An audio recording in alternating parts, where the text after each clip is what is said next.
everyone!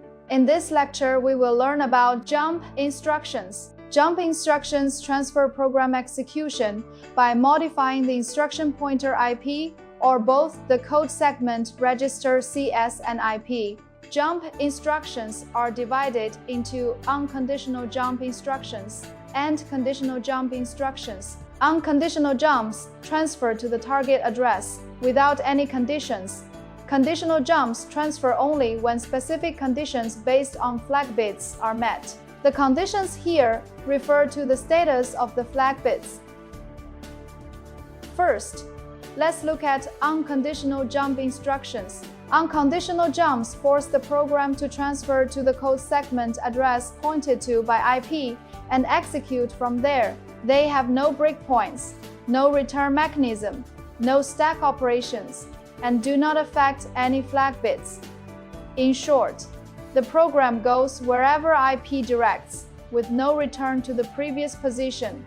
Thus, no data retention or stack operations are needed. Unconditional jump instructions can be divided into intra-segment jumps and inter-segment jumps based on whether they modify the CS value. If only the value of IP is modified without changing CS, it is an intra-segment jump.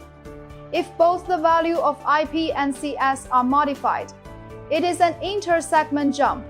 According to different addressing modes of instructions, they are further divided into direct jump and indirect jump. If the program directly specifies the jump location, it is a direct jump. If the program does not directly indicate the jump location but modifies the IP value through register or memory values, it is an indirect jump. The opcode of the unconditional jump instruction is JMP, which is the abbreviation of jump, meaning to redirect program execution. It is followed by its operand. First, let's look at intra-segment direct jumps. This is the simplest case. CS remains unchanged. Only IP is modified, and the new IP location is explicitly given in the instruction. Let's look at two examples. The first is JMP short distance. This is an intra-segment direct short transfer, where short limits the transfer distance to the range of -128 to 127 from the current instruction. The second is JMP near dispa. This is an intra-segment direct near jump, where near limits the jump range to the range of -32,768 to 32,767 from the current instruction. When such an instruction is encountered, the program calculates the distance between the current position and the target position, then adds this distance to the current IP value, making IP point to the target jump address.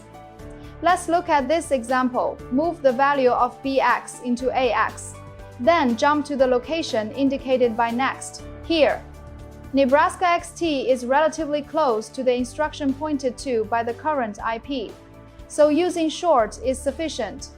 The program calculates the distance from and to next, then adds this distance to the IP, causing the IP to point to the location of next, and continues execution from next. Now, let's look at intra-segment indirect jumps. An intra-segment indirect jump means the target location for the IP jump is not directly written as a label, but is stored elsewhere. Since the IP is a 16-bit number, the program uses a register or two consecutive memory units to specify the new value for the IP. For example, JMP-BX assigns the value of BX to the IP. JMP word PTR-BX and DI retrieves a 16-bit number from the two consecutive memory units pointed to by BX plus DI and assigns it to the IP. That covers the usage of unconditional jump instructions. Next lecture, we'll learn about conditional jump instructions. See you next time.